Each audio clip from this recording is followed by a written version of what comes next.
Ya, kita berjumpa lagi di dalam acara ngopi, judul yang kedua, kopi kedua. Assalamualaikum warahmatullahi wabarakatuh. Om Swastiastu, salam sejahtera, dan salam Pancasila. Nah, di dalam ngopi yang kedua ini ada hubungannya dengan tata bahasa Jawa yang nanti saya terjemahkan langsung. Jadi ngopi artinya tadi ngolah pikir, ya, nah. Ngolah pikir dari ngopi tadi artinya kuat dilakoni atau dijalani. Gak kuat ya ditinggalkan saja. Suatu renungan dalam tatanan Jawa mungkin kurang satu, yaitu ngopi.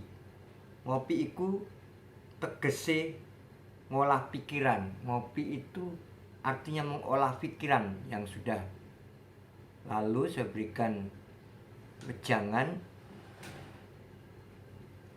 mula kopi kui rasane pahit, ya. Nanging sak pahit-pahite kopi isih iso digawe legi. Tapi sepahit-pahitnya kopi masih dapat dibuat manis. Itu bahasa Indonesianya. Legi itu manis, ya. Artinya legowo ning ati atau berlapang dada hatinya, karena kudu ditambah gula. Di legowo itu berlapang dada. Jadi nggak ngersulo, nggak bermacam-macam dalam pikiran, ya sudah, tinggalkan saja kalau itu nggak mampu dipikirkan. Gulangane rasa, yang artinya mengelola perasaan, baik sing asale saka tebu. Jadi mengolah rasa. Jadi berasal dari cairan tebu diperas dijadikan gula atau gula, yang rasanya pasti semua di dunia ini merasakan gula tebu itu pasti manis. Tebu itu punya arti antepe ning kalbu, artinya mantep hatinya, banjur diwadahi cangkir. Jadi kita harus mantep di kalbu, ya, bukan di batin. Kalau di batin itu di otak. Kalau kalbu itu di dalam rasa batin tadi, artinya mantep hatinya, lalu ditempatkan pada sebuah cangkir. Nah, cangkir sendiri nyencangke pikiran, yang artinya menguatkan pikiran.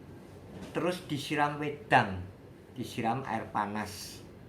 Kalau kita membuat kopi, yaitu kopi bubuk dicampur dengan gula pasir, baru diseduh dengan air, disiram dengan air panas. Wedang sendiri bahasa Jawa itu artinya wejangan sing marahi padang, yaitu nasihat yang menenteramkan hati, membuat cerah berpikir. Ojo lali diudek wedang tadi, jangan lupa diaduk. Udek usahane ojo nganti mandek, yang artinya usahanya jangan sampai berhenti. Dan anggone ngudek nganggo sendok. Waktu ngaduk tuh pasti pakai sendok. Sendok sendiri sendika marang sing duwe kautaman, artinya pasrah pada yang Maha Kuasa. Dienteni setitik ben rada adem. Setelah diaduk tadi ditunggu sebentar. biar agak dingin. Adem artinya digawe lerem, mengandung arti hati jadi tenang. Jur bar kuwi lagi diseruput, setelah tenang tidak berputar lagi wedangnya tadi atau air kopinya, baru sedikit demi sedikit diseruput, diminum pelan-pelan. Seruput itu mengandung arti sedaya rubedo bakal luput, yang artinya semua godaan akan terhindar. Jadi jangan sampai kita mendekati godaan, justru kita menghindari godaan-godaan tadi dalam kehidupan. Menika pasalipun ngopi. Inilah filsafat dari ngopi. Sumangga ngopi sedulur kabeh, mugi ing enteni niki tansah. Mari kita semuanya memaknai arti ngopi. Dari Sabang sampai Merauke, dari pucuk gunung sampai pantai, masyarakat Indonesia itu terbiasa pagi dan sore itu ngopi. Di samping menguatkan jantung, dia mempunyai antioksidan, meniadakan pengaruh penyakit-penyakit kanker, dan memberikan inspirasi dalam perenungan menghadapi hidup dan kehidupan, apalagi di masa pandemik ini. Jangan berputus asa dalam hidup. Apapun yang terjadi, lakoni, jalani. Tidak ada Tuhan menguji hambanya melebihi dari kemampuannya. Masih dalam batas-batas kemampuan pribadi manusia tadi. Saudara-saudara semuanya, mugi ing dienteni niki tansah pinaringi sehat seka berkah saking Gusti Allah.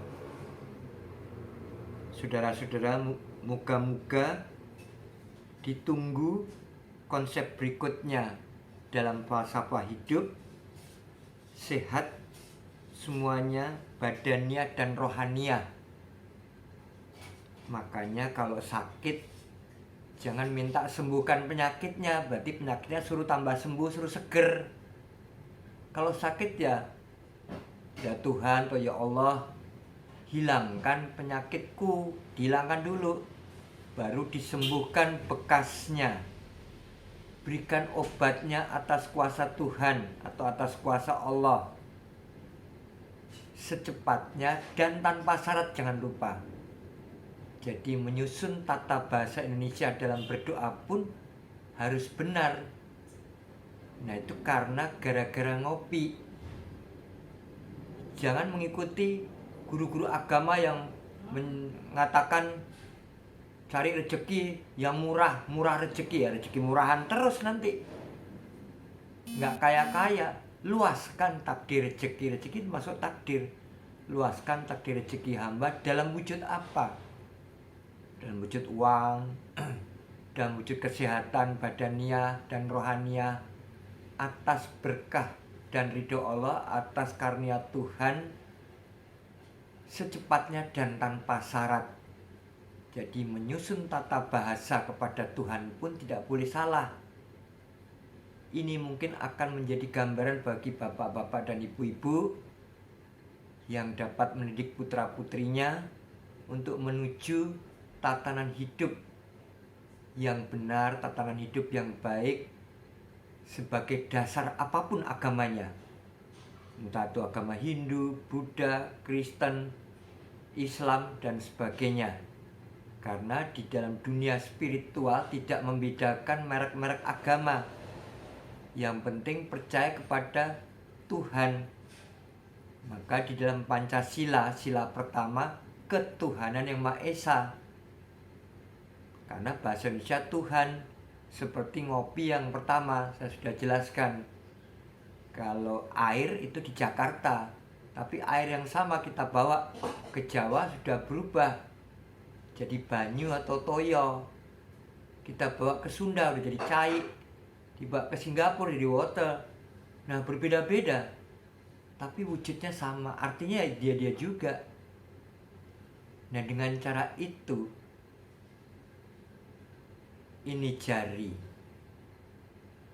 telunjuk kanan ataupun kiri. Nah, mungkin kalau yang muslim sudah biasa menunjuk dengan telunjuk tangan kanan pada waktu membaca at-tahiyat. Agama apapun, manusia Indonesia apapun dari Sabang sampai Merauke sulit bekerja kalau telunjuknya tidak ada. Nah, telunjuk ini ada 3 ruas. Nah, kalau dalam Hindu, Brahma, Wisnu, Siwa. Kalau dalam Kristen, Allah Bapa, Putra, dan Roh Kudus. Kalau dalam Muslim, Alif, Lam, Mim. Allah, Jibril, dan Muhammad. Semua punya 3 ruas ini. Jadi kita membaca Zat Tuhan, DZAT, Zat Tuhan itu nggak perlu jauh-jauh ke dalam diri sendiri saja. Sebelum engkau melihat ke sana kemari, sebelum engkau ketemu dengan zatnya Tuhan, pelajari dirimu sendiri. Nah, ini tadi, semua itu sudah ada di dalam tubuh kita. Tidak perlu jauh-jauh mencari Tuhan, sudah di dalam tubuh kita semua. Kenapa kepala kita ini ada 7 lubang? 2 telinga, 2 mata, 2 hidung, 1 mulut. Telinga kanan itu zat, telinga kiri itu sifat, telinga kanan afal itu apa? Sains, ilmu pengetahuan. Mata kiri asma, hidung kanan kodrat, hidung kiri irodat, tekak pangkal lidah sana itu takdir, dan tali pusat kita Baitullah, rumah Tuhan. Jadi rumah Tuhan itu dalam diri kita ini. Jadi dia mencari-cari rumah Tuhan ke sana kemari karena Allah atau Tuhan tidak lebih jauh dari urat nadi leher. Berarti dalam aliran darah. Nah, itu tak terhingga dekatnya. Itu membuat tatanan formula-formula supaya kita tidak mudah putus asa atau ablasa atau iblis putus asa dalam bahasa Arab. Nah, itu arti ngopi tadi supaya sehat badannya dan rohaniahnya. Semoga ini menjadi bekal hidup dan kehidupan bapak-bapak, ibu-ibu dalam tataran mendidik putra-putri, baik dia masih balita, sudah sekolah, sampai di perguruan tinggi, sampai bekerja, sampai mentas, artinya sampai anak kita berkeluarga. Sehingga bekal ini dapat diturunkan kepada cucu lagi nanti dan seterusnya, untuk memperkuat revolusi mental pesan Bapak Jokowi sebagai Presiden NKRI, supaya kita cepat berevolusi membangun mentalitas kita bangsa Indonesia dari Sabang sampai Merauke, baik yang dari puncak gunung, dari desa-desa sampai perkotaan, sampai tepi pantai. Maka tatanan spiritual itu konsepnya adalah alur-alur dalam pola berpikir yang rasional. Untuk saat ini sekian dulu, dan dapat kita sambung pada episode berikutnya dalam tatanan hidup dan kehidupan berikutnya. Assalamualaikum, Namo Buddhaya, salam sejahtera, dan Om Swastiastu, salam Pancasila.